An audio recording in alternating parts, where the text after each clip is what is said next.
வணக்கம். Kovai peacock YouTube channel ரசிகர்களுக்கு என்னுடைய வணக்கத்தை தெரிவித்துக் கொள்கிறேன்.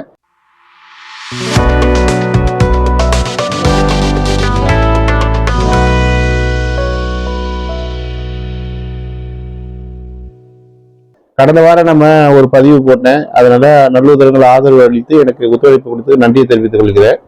இப்ப கடந்த வாரத்துல நம்ம ஒண்ணு சொல்லியிருக்கோம். என்னன்னா வாசப்படி இருக்கிற தெரு வாசப்படிக்கு என்ட்ரன்ஸ் மேல என்ன கண்ணாடி வைக்கலாம்னு சொல்லி கேட்டிருந்தீங்க.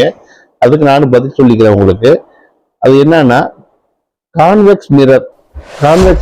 குவிந்த ஆடி, தமிழ்ல குவிந்த ஆடின்னு சொல்லுவாங்க. அந்த காலத்தை பாத்தீங்கன்னா ஒரு கண்ணாடி, ஒரு பஸ்ல இருக்கிற கண்ணாடி எல்லாம் பாத்தீங்கன்னா ஒரு விரல கொண்டு விற்கணும்னா விரல் பெருசா தெரியும், முகத்தை கொண்டு வச்சீங்கன்னா பூதகரமா தெரியும்.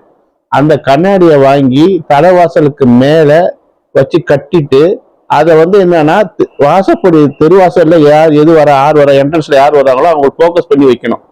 அப்படி போக்கஸ் பண்ணி வைக்கும் போது என்னன்னா அதனால வர திருஷ்டி எல்லாம் தெரிச்சு போயிடும், உங்களுக்கு கம்ப்ளீட்டா தெரிச்சு போயிடும். அந்த கண்ணாடி அது மாதிரி போக்கஸ் பண்ணி வைக்கணும். வைக்கும் போது ரைட் சைடு கார்னர்ல ஒரு சின்ன சிகப்பு கலர் ஸ்டிக்கரை ஒட்டணும். ஒட்டினாதான் அந்த நம்ம குழந்தைகள் எல்லாம் திருஷ்டி வைப்பாங்க தெரியுங்களா, கருப்பு கலர் வைப்பாங்க. எதுக்குன்னா தெரிச்சு போறதுக்கு, திருஷ்டி பரிகாரம் பண்ற மாதிரி. அதே மாதிரி அந்த கண்ணாடியில சிகப்பு கலர் வச்சீங்கன்னா திருஷ்டி எல்லாமே உங்களுக்கு தெரிச்சு போயிடும். அது வைக்கணுங்க. அது வச்சு நம்ம போக்கஸ் பண்ணி நம்ம தெருவாசப்படியில யார் வராங்களோ அவங்களுக்கு போக்கஸ் பண்ணி வைக்கணும். தெருவாசப்படி இப்படி மேல வச்சு கொஞ்சம் இன்க்ளைண்டா வச்சு மேல வைக்கணும். ஒண்ணு.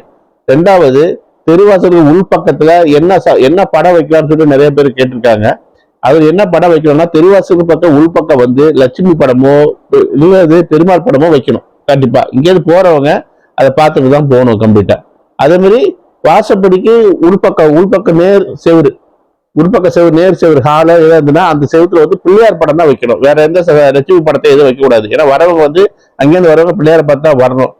நம்ம லட்சுமி படத்தை பார்த்துட்டு வந்தாங்கன்னா அவங்க வரும்போது நம்ம அருள்லாம் எடுத்துட்டு போயிடுவாங்கன்னு ஒரு ஐதீகம் இருக்கு. அதனால வரவங்க பார்க்கணும் விநாயகர் படத்தை வாசப்படிக்கு நேரா வச்சு மாட்டணும்.